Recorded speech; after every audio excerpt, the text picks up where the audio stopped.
So this is my first opportunity on camera on YouTube with my COVID cut here, man, right? Can't go to the barber, right? And I go every 2 weeks whether I need it or not.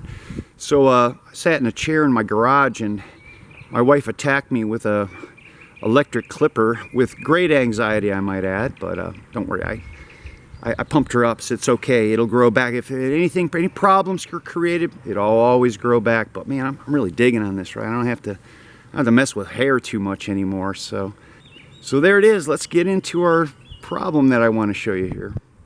All right, good day, gentlemen. So yesterday I tried to shoot this video. It was like blowing 25 miles an hour out here, and I'm just going to redo this thing. So if you have not looked at my video about how I tunneled under my slab to resolve a plumbing problem, this is sort of an addendum to that. It was an epic project. The thing is getting all kinds of views, and I got a lot of guys asking a lot of questions. So I'm compelled here to add to sort of that collective knowledge so that so that we have that. So I am on the east side of my house right now, and if I swing over to here, this is the actual crime scene of the tunnel that I dug 3 years ago to resolve a collapsed iron pipe underneath my house, and sort of all the problems that caused.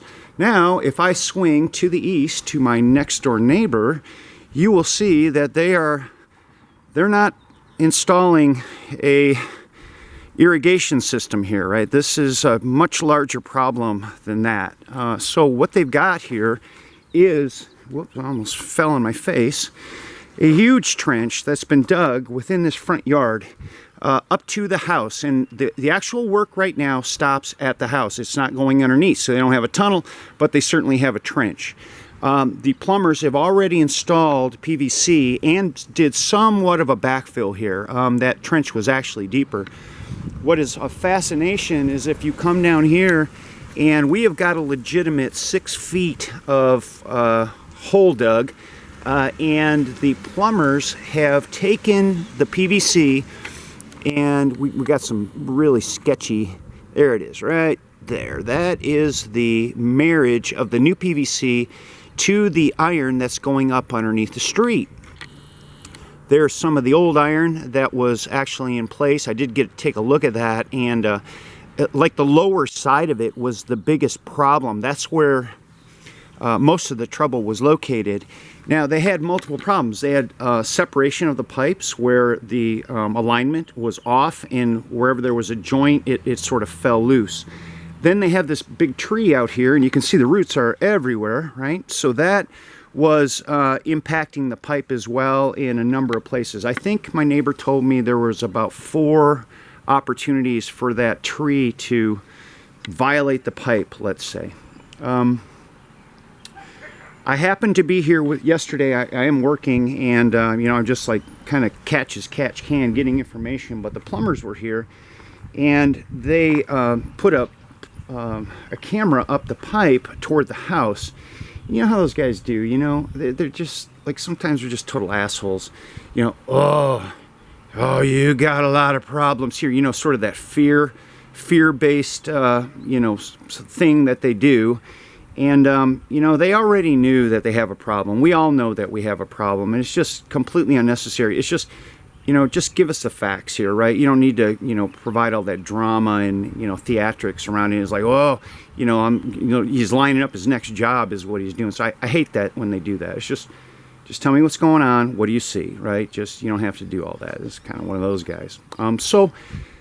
So yeah, so they still have problems. They got a sag. They have a pipe that's full of water. It's hard to see with the camera, but it is what it is. Let's take a look at just a section of pipe I happen to notice over here. Step over this thing. So yeah, I mean you can see these kinds of things, right? And that stuff is very, very brittle at this point. And so let's talk about this. What's happening in the street. As I understand it, I'm getting this information second and third hand. I can't verify this, but it seems to make some sort of sense. So what my neighbor has learned as we've gone through this, or as he's gone through this process.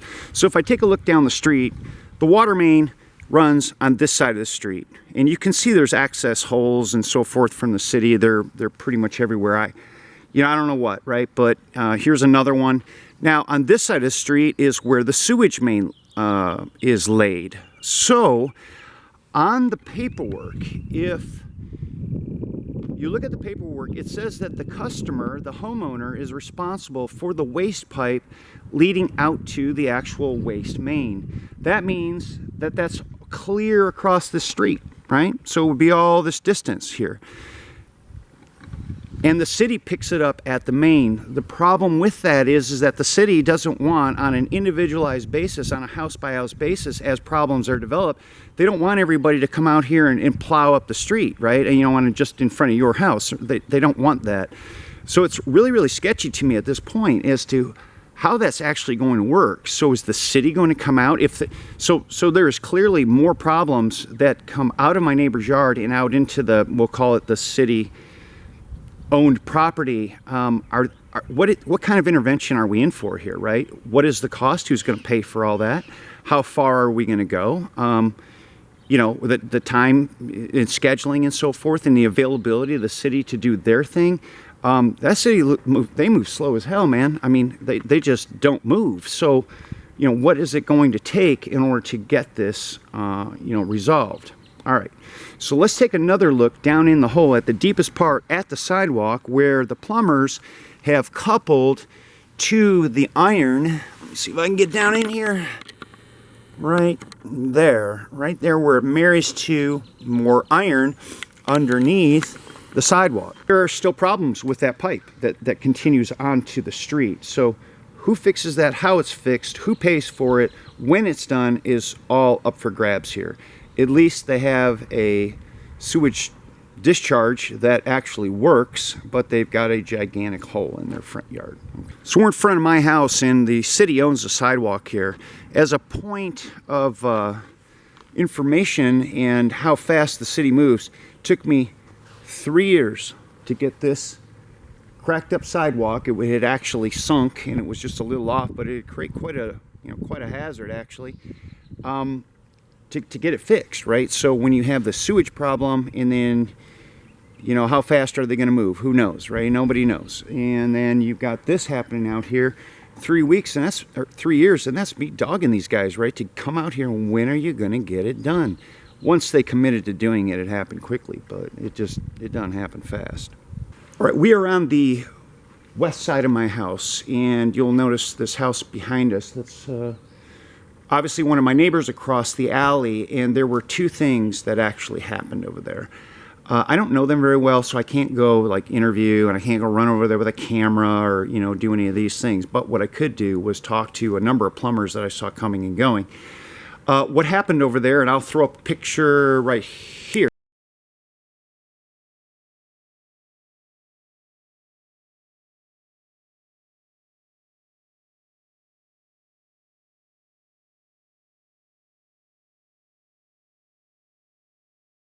At least I was able to take that from the alley. But two things happened. One is that they had some kind of iron pipe problem underneath the house. The tunnel was about 45 feet was what I heard. And they had a crew of guys out here working on a week every single day, right? Created this huge tailing piles. Presumably they resolved the problem. And then another crew comes in and they backfill the hole, right? Problem solved? No, it didn't solve. 2 weeks later, they start to do the work again.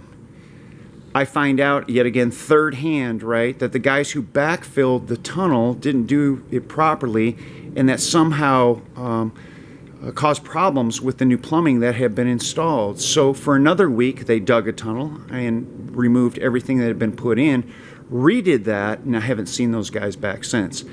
All sum total, we're talking about 2 weeks of guys showing up here every single day to work on this house that's directly behind us.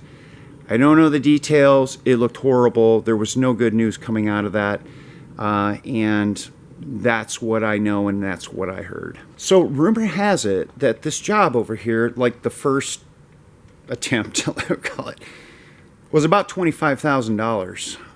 I have no idea who paid for that. I have no idea whether that was an accurate number or not. But, you know, when crews of guys show up and they stay a week, you're going to be paying something. And I suspect it was 90% labor and 10% parts, if I had to guess. So, wow, what a problem, right? And back to, my plumber Wayne's observation, the 450 homes that are located in my development are all going to have these problems, right? I've only addressed about 8 feet of that. So, I got a lot more feet than 8 feet, that's for sure. So we'll see where it takes us. Hey, I'd really appreciate it if you wouldn't push the like button and subscribe. Helps me out a lot on YouTube, and I do thank you for watching today. And I have to run to the Mazda dealership to pick up some parts. Check you later. Bye-bye. New COVID cut. Shifting pipe where the connectors came apart. Fucking kidding me? Oh my God, what was that? Take 2.